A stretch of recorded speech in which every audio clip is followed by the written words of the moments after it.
Part 0 of Frankenstein, the Modern Prometheus. Text based on the revised edition of 1831. Frankenstein, the Modern Prometheus, by Mary Shelley. Author's Introduction. The publishers of the Standard Novels, in selecting Frankenstein for one of their series, expressed a wish that I should furnish them with some account of the origin of the story. I am the more willing to comply because I shall thus give a general answer to the question so frequently asked me, how I, then a young girl, came to think of and to dilate upon so very hideous an idea. It is true that I am very averse to bringing myself forward in print, but as my account will only appear as an appendage to a former production, and as it will be confined to such topics as have connection with my authorship alone, I can scarcely accuse myself of a personal intrusion. It is not singular that, as the daughter of two persons of distinguished literary celebrity, I should very early in life have thought of writing. As a child I scribbled, and my favourite pastime during the hours given me for recreation was to, quote, write stories, unquote. Still, I had a dearer pleasure than this, which was the formation of castles in the air, the indulging in waking dreams, the following up trains of thought which had for their subject the formation of a succession of imaginary incidents. My dreams were at once more fantastic and agreeable than my writings. In the latter I was a close imitator, rather doing as others had done than putting down the suggestions of my own mind. What I wrote was intended at least for one other eye, my childhood's companion and friend. But my dreams were all my own. I accounted for them to nobody. They were my refuge when annoyed, my dearest pleasure when free. I lived principally in the country as a girl, and passed considerable time in Scotland. I made occasional visits to the more picturesque parts, but my habitual residence was on the blank and dreary northern shores of the Tay, near Dundee. Blank and dreary on retrospection, I call them. They were not so to me then. They were the eyrie of freedom, and the pleasant region where, unheeded, I could commune with the creatures of my fancy. I wrote then, but in a most commonplace style. It was beneath the trees of the grounds belonging to our house, or on the bleak sides of the woodless mountains near, that my true compositions, the airy flights of my imagination, were born and fostered. I did not make myself the heroine of my tales. Life appeared to me too commonplace an affair as regarded myself. I could not figure to myself that romantic woes or wonderful events would ever be my lot. But I was not confined to my own identity, and I could people the hours with creations far more interesting to me at that age than my own sensations. After this my life became busier, and reality stood in place of fiction. My husband, however, was from the first very anxious that I should prove myself worthy of my parentage, and enroll myself on the page of fame. He was forever inciting me to obtain literary reputation, which even on my own part I cared for then, though since I have become infinitely indifferent to it. At this time he desired that I should write, not so much with the idea that I could produce anything worthy of notice, but that he might himself judge how far I possessed the promise of better things hereafter. Still, I did nothing. Travelling and the cares of a family occupied my time, and study in the way of reading or improving my ideas in communication with his far more cultivated mind was all of literary employment that engaged my attention. In the summer of 1816 we visited Switzerland, and became the neighbours of Lord Byron. At first we spent our pleasant hours on the lake, or wandering on its shores, and Lord Byron, who was writing the third canto of Childe Harold, was the only one among us who put his thoughts upon paper. These, as he brought them successively to us, clothed in all the light and harmony of poetry, seemed to stamp as divine the glories of heaven and earth, whose influences we partook with him. But it proved a wet, ungenial summer, and incessant rain often confined us for days to the house. Some volumes of ghost stories, translated from the German into French, fell into our hands. There was The History of the Inconstant Lover, who, when he thought to clasp the bride to whom he had pledged his vows, found himself in the arms of the pale ghost of her whom he had deserted. There was the tale of the sinful founder of his race, whose miserable doom it was to bestow the kiss of death on all the younger sons of his fated house, just when they reached the age of promise. His gigantic, shadowy form, clothed like the ghost in Hamlet, in complete armour, but with the beaver up, was seen at midnight by the moon's fitful beams to advance slowly along the gloomy avenue. The shape was lost beneath the shadow of the castle walls, but soon a gate swung back, a step was heard, the door of the chamber opened, and he advanced to the couch of the blooming youths, cradled in healthy sleep. Eternal sorrow sat upon his face as he bent down and kissed the forehead of the boys, who from that hour withered like flowers snapped upon the stalk. I have not seen these stories since then, but their incidents are as fresh in my mind as if I had read them yesterday. "We will each write a ghost story," said Lord Byron, and his proposition was acceded to. There were 4 of us. The noble author began a tale, a fragment of which he printed at the end of his poem of Mazeppa. Shelley, more apt to embody ideas and sentiments in the radiance of brilliant imagery, and in the music of the most melodious verse that adorns our language than to invent the machinery of a story, commenced one founded on the experiences of his early life. Poor Polidori had some terrible idea about a skull-headed lady who was so punished for peeping through a keyhole. What to see, I forget. Something very shocking and wrong, of course. But when she was reduced to a worse condition than the renowned Tom of Coventry, he did not know what to do with her, and was obliged to dispatch her to the tomb of the Capulets, the only place for which she was fitted. The illustrious poets also, annoyed by the platitude of prose, speedily relinquished their uncongenial task.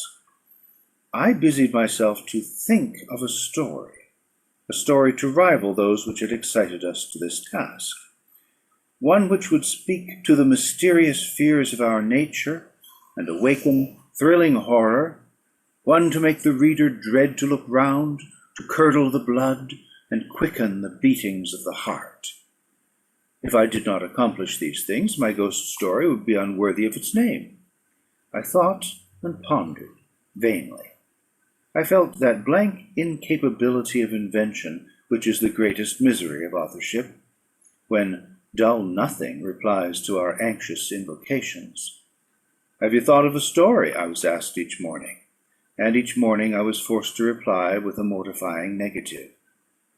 Everything must have a beginning, to speak in Sanchian phrase, and that beginning must be linked to something that went before. The Hindus give the world an elephant to support it, but they make the elephant stand upon a tortoise. Invention, it must be humbly admitted, does not consist in creating out of void, but out of chaos. The materials must, in the first place, be afforded. It can give form to dark, shapeless substances, but cannot bring into being the substance itself. In all matters of discovery and invention, even those that appertain to the imagination, we are continually reminded of the story of Columbus and his egg. Invention consists in the capacity of seizing on the capabilities of a subject and in the power of moulding and fashioning ideas suggested by it. Many and long were the conversations between Lord Byron and Shelley, to which I was a devout but nearly silent listener. During one of these, various philosophical doctrines were discussed, and, among others, the nature and the principle of life, and whether there was any probability of its ever being discovered and communicated. They talked of the experiments of Dr. Darwin. I speak not of what the doctor really did, or said that he did, but, as more to my purpose, of what was then spoken of as having been done by him, who preserved a piece of vermicelli in a glass case till, by some extraordinary means, it began to move with voluntary motion. Not thus, after all, would life be given. Perhaps a corpse would be reanimated. Galvanism had given token of such things. Perhaps the component parts of a creature might be manufactured, brought together, and imbued with vital warmth. Night waned upon this talk, and even the witching hour had gone by before we retired to rest. When I placed my head on my pillow, I did not sleep, nor could I be said to think. My imagination, unbidden, possessed and guided me, gifting the successive images that arose in my mind with a vividness far beyond the usual bounds of reverie. I saw, with shut eyes, but acute mental vision, I saw the pale student of unhallowed arts kneeling beside the thing he had put together. I saw the hideous phantasm of a man stretched out, and then, on the working of some powerful engine, show signs of life and stir with an uneasy, half-vital motion. Frightful must it be, for supremely frightful would be the effect of any human endeavour to mock the stupendous mechanism of the Creator of the world. His success would terrify the artist. He would rush away from his odious handiwork, horror-stricken. He would hope that, left to itself, the slight spark of life which he had communicated would fade, that this thing which had received such imperfect animation would subside into dead matter, and he might sleep in the belief that the silence of the grave would quench forever the transient existence of the hideous corpse which he had looked upon as the cradle of life. He sleeps, but he is awakened. He opens his eyes.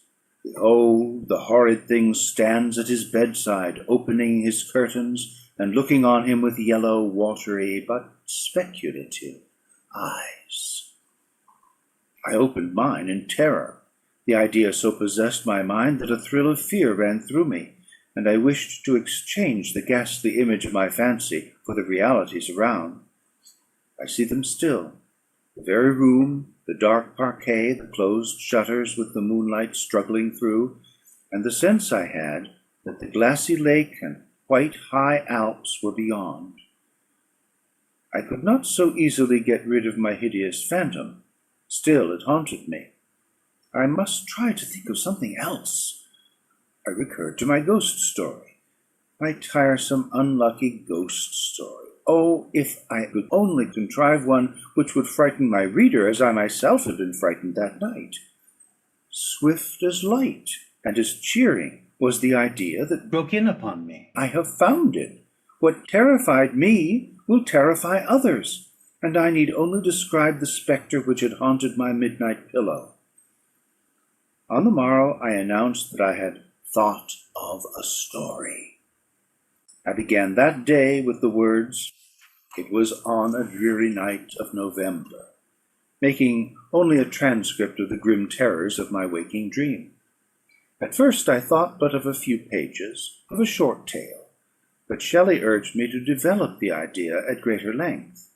I certainly did not owe the suggestion of one incident, nor scarcely of one train of feeling, to my husband; and yet, but for his incitement, it would never have taken the form in which it was presented to the world. From this declaration I must accept the preface. As far as I can recollect, it was entirely written by him. And now, once again, I bid my hideous progeny go forth and prosper. I have an affection for it was the offspring of happy days, when death and grief were but words which found no true echo in my heart. Its several pages speak of many a walk, many a drive, and many a conversation when I was not alone, and my companion was one who in this world I shall never see more. But this is for myself. My readers have nothing to do with these associations. I will add but one word as to the alterations I have made. They are principally those of style. I have changed no portion of the story, nor introduced any new ideas or circumstances. I have mended the language where it was so bald as to interfere with the interest of the narrative. And these changes occur almost exclusively in the beginning of the first volume. Throughout, they are entirely confined to such parts as are mere adjuncts to the story, leaving the core and substance of it untouched. M.W.S. London, October 15, 1831. Preface. The event on which this fiction is founded has been supposed by Dr. Darwin and some physiological writers of Germany as not of impossible occurrence.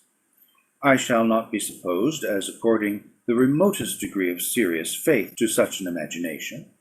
Yet, in assuming it as the basis of a work of fancy, I have not considered myself as merely weaving a series of supernatural terrors. The event on which the interest of a story depends is exempt from the disadvantages of a mere tale of spectres or enchantment. It was recommended by the novelty of the situations which it develops, and, however impossible as a physical fact, affords a point of view to the imagination for the delineating of human passions more comprehensive and commanding than any which the ordinary relations of existing events can yield.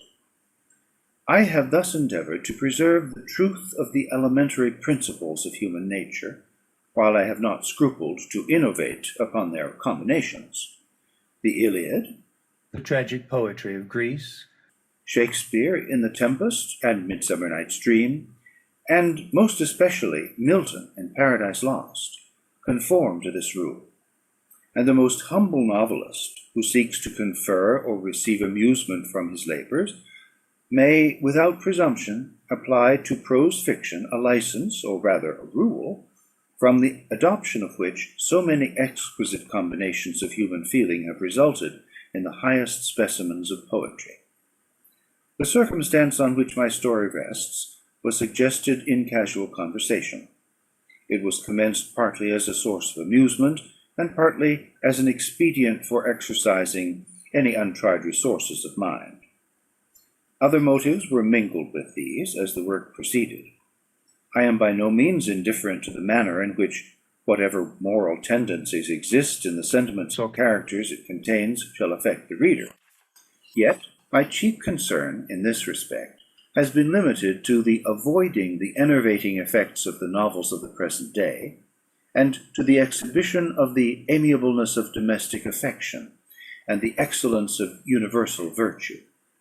The opinions which naturally spring from the character and situation of the hero are by no means to be conceived as existing always in my own conviction, nor is any inference justly to be drawn from the following pages as prejudicing any philosophical doctrine of whatever kind. It is a subject also of additional interest to the author that this story was begun in the majestic region where the scene is principally laid, and in society which cannot cease to be regretted. I passed the summer of 1816 in the environs of Geneva. The season was cold and rainy, and in the evenings we crowded around a blazing wood fire, and occasionally amused ourselves with some German stories of ghosts, which happened to fall into our hands. These tales excited in us a playful desire of imitation. Two other friends, a tale from the pen of one of whom would be far more acceptable to the public than anything I can ever hope to produce, and myself agreed to write each a story founded on some supernatural occurrence. The weather, however, suddenly became serene, and my two friends left me on a journey among the Alps, and lost in the magnificent scenes which they present all memory of their ghostly visions. End of Part 0 of Frankenstein.